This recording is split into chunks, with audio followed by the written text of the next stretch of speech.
නායම් සහ ගංවතුරින් සිදුවෙච්ච මේ මහා විපත සිදු වෙලා දැන්ට මාසයක් ගත වෙලා තියෙනවා. ගෙවල් දොරවල් යථා තත්ත්වයට පත් කරගෙන නැවත පදිංචියට ගියත් සමහරුන්ගේ හිතේ මේ මහා වතුර කන්ද තාමත් ගලනවා.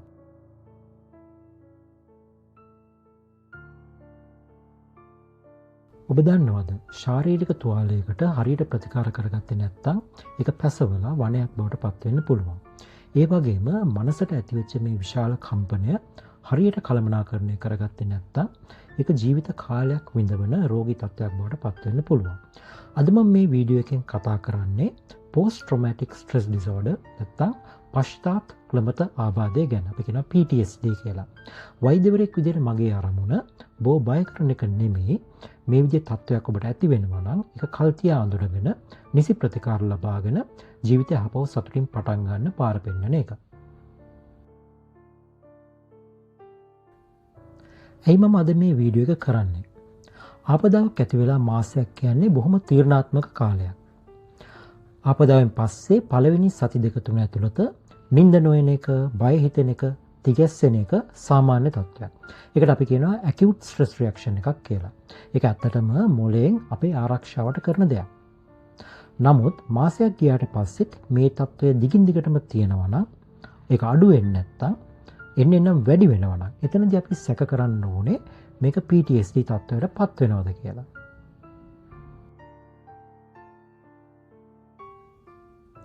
PTSD තත්ත්වයේ තියෙන කෙනෙකුට ඇති රෝග ලක්ෂණ කොටස් 4කට බෙදන්න පුළුවන්. ඔබ බලන්න ඔබට හෝ ඔබ දැන් යම් කෙනෙකුට මේ විදිහේ රෝග ලක්ෂණ තියෙනවද කියලා. පළවෙනි රෝග ලක්ෂණ කාණ්ඩය තමයි නැවත නැවත මැවී පෙනීම. මේකට අපි කියනවා intrusion කියලා. මේකෙදි සිද්ධ වෙන්න පුළුවන් එක දෙයක් තමයි අර වෙච්ච සිදුවීම ඇස් ඉදිරිපිට ෆිල්ම් එක වගේ මැවිලා පේන්න පුළුවන්. මේකට අපි කියනවා flashbacks කියලා. ඒ වගේම රැට මේ සිදුවීම ගැන හීන පේන්න පුළුවන්. ඒ හීනත් එක්ක සමහරට බය වෙලා ඇහැරෙන්න උනත් පුළුවන්. අපි කියනවා nightmares කියලා. දෙවන රෝග ලක්ෂණ කාණ්ඩය තමයි avoidance නැත්නම් මගහැරීම. ඒ කියන්නේ මේ වෙච්ච සිදුවීමට සම්බන්ධ සියලුම මතකයන් හාර අවසන් එක ඔහු මගහරින්න පුළුවන්. ඒ වෙච්ච සිදුවීමට අදාළ තැනට යන එක මගහරින්න පුළුවන්. ඒ ගැන කෙනෙක් කතා කරද්දී ඒක මගහරින්න පුළුවන්. ඒ ගැන හිතන එක මගහරින්න පුළුවන්. ඒ ගැන මතක් කරන ඕනෑම දෙයක් එම් පුද්ගලයා මගහරින්න පුළුවන්. ඒකට අපි කියනවා avoidance කියලා. තුන්වන රෝග ලක්ෂණ කාණ්ඩය තමයි සිතුවිලි ඍණාත්මක පැත්තට වෙනස් වීම. අපි කියනවා negative alterations කියලා. මේකෙදී කෙනෙක් හිතන්න පුළුවන් ලෝකෙම නරකයි කියලා.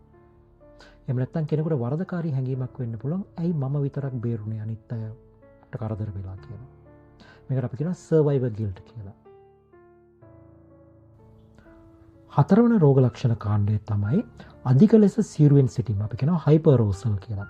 පොඩි සද්දයටත් තිගැස්සෙන ගතියක් එනවා. නිතරම කේන්ති යනවා. නුරුස්සන ගතියක් තියෙනවා. හැමතිස්සෙම අර අවධානයෙන් ඉන්නවා මොකක් හරි කරදරයක් වෙයිද කියලා. දැන් අපි කතා කරමු මේ ආපදාවට මුහුණ දුන්න කෙනෙක්ට මේ PTSD තත්ත්වය ඇතිවම වළක්වා ගන්න උන්ට මොනවද කරන්න පුළුවන් කියලා.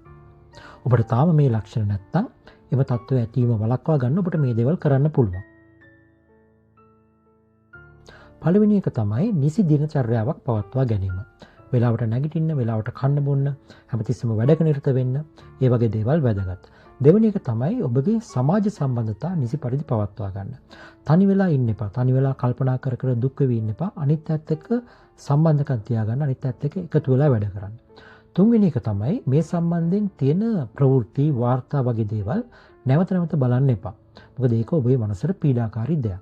හතරවෙනි එක තමයි ඔබ මත්පැන් මත්ද්‍රව්‍ය පාවිච්චි වෙලා තියෙනවා නම් ඒක කරන්න එපා. දැන් අපි බලමු කොයි වෙලාවෙද කෙනෙක් මේ සම්බන්ධයෙන් ප්‍රතිකාර සඳහා යොමු විය යුත්තේ කියලා. ගොඩ දෙනෙක් අහන ප්‍රශ්නයක් තමයි ડોක්ටර් මම මේ ආපදාවට මුහුණ දෙච්ච කෙනෙක්. නමුත් මේකට උදව් ඕනේද කියලා මම දැනගන්නේ කොහොමද කියලා. පළවෙනි රෝග ලක්ෂණය තමයි එදිනදා වැඩ කටයුතු අඩපණ වීම. ඒ කියන්නේ දැන් මේ විදිහේ සිද්ධියකින් පස්සේ ඔබේ හිතට ලොකු වේදනාවක් දුකක් දැනෙනවා. නමුත් ඒ දුක තිබ්බට ඔබට එදිනදා වැඩ කටයුතු කරගන්න පුළුවන් නම්, දරුවන්ගේ වැඩ කරන්න පුළුවන් නම්, රැකියාවට යන්න පුළුවන් නම්, ඒ කියන්නේ ඔබට වෛද්‍ය උපදෙස් හෝ ප්‍රතිකාර සඳහා යොමු වීම අවශ්‍ය වීමක් වෙන්නේ නැහැ. නමුත් අනිත් අතට මේ දුක නිසා ඔබට ඇඳෙන් බැහැ ගන්නවත් බැරි නම්, එදිනෙදා ගෙදර වැඩ කරගන්න බැරි නම්, උයන්න පිහන්න හිතෙන්නේ නැත්නම්, රැකියාවට යන්න බැරි නම්, ඒ කියන්නේ ඔබේ මොළයට මේ தત્ත්වය තනියම දරා ගන්න අමාරුයි. අන්න ඒ අවස්ථාවේදී ඔබ උපදෙස් සහ ප්‍රතිකාර සඳහා යොමු විය යුතුයි. දෙවන රෝග ලක්ෂණය තමයි හේතුවක් රහිතව ඇතිවන ශාරීරික රෝග ලක්ෂණ. අපි කියනවා unexplained physical symptoms කියලා. ඒ කියන්නේ කෙනෙකුට පපුව රිදෙන ගතියක්, පපුව ගැහෙන ගතියක්, හුස්ම ගන්න අමාරු ගතියක්, බඩ දැවිල්ලක්, ඔළුවේ කැක්කුමක්, කොන්දේ අමාරුවක් වගේ නොයෙකුත් ආකාරයේ ශාරීරික රෝග ලක්ෂණ ඇති වෙන්න පුළුවන්. නමුත් මේ සඳහා ඔබ වෛද්‍යවරයෙක් ගාවට ගිහිල්ලා පරීක්ෂා කරපුවාම ඒ වෛද්‍යවරයා කියනවා ඔබට කිසිම ලෙඩක් නැහැ කියලා. අන්න ඒ අවස්ථාවේදී ඇත්තටම සිද්ධ වෙන්නේ ඔබේ මනසට ඇතිවෙච්ච කම්පනය ශාරීරික රෝග ලක්ෂණ විදිහට මතුවෙන එක. අපි කියනවා somatization කියලා. මෙන්න මේ අවස්ථාවේදීත් ඔබ උපකාර සහ වෛද්‍ය ප්‍රතිකාර සඳහා යොමු විය යුතුයි.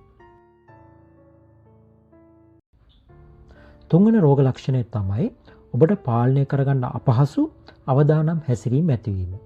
ඒ කියන්නේ ඔබට දරා ගන්න බැරි තරම් කේන්ති යනවා නම්, ඔබ අනිත් පැත්තට රණ්ඩු වෙනවා නම්, බඩු පොළවේ ගහනවා නම්, එහෙම නැත්නම් Tamanට හානි කරගන්න හිතෙනවා නම්, Tamanට හානි කරගන්නවා නම්, සහ වෙනකෙකුට හානියක් කරන්න හිතෙනවා නම්, අන්නේ අවස්ථාවලදීත් ඔබ වෛද්‍ය උපදෙස් සහ ප්‍රතිකාර සඳහා යොමු විය යුතුයි. ඉතින් ඔබට මේ විදිහේ රෝග ලක්ෂණ තියෙනවා නම් ඔබට උපදෙස් සහ ප්‍රතිකාර අවශ්‍ය වෙන්න ඉඩ තියෙනවා. ඉතින් ඔබට මේ සඳහා උපදෙස් ලබා ගන්න අවශ්‍ය නම් ඒ සඳහා නොමිලේ උපදෙස් ලබා ගත හැකි අංක කීපයක් අපි මේ වීඩියෝ එකේ අවසානයේ දක්වලා තියෙනවා helplines කියලා.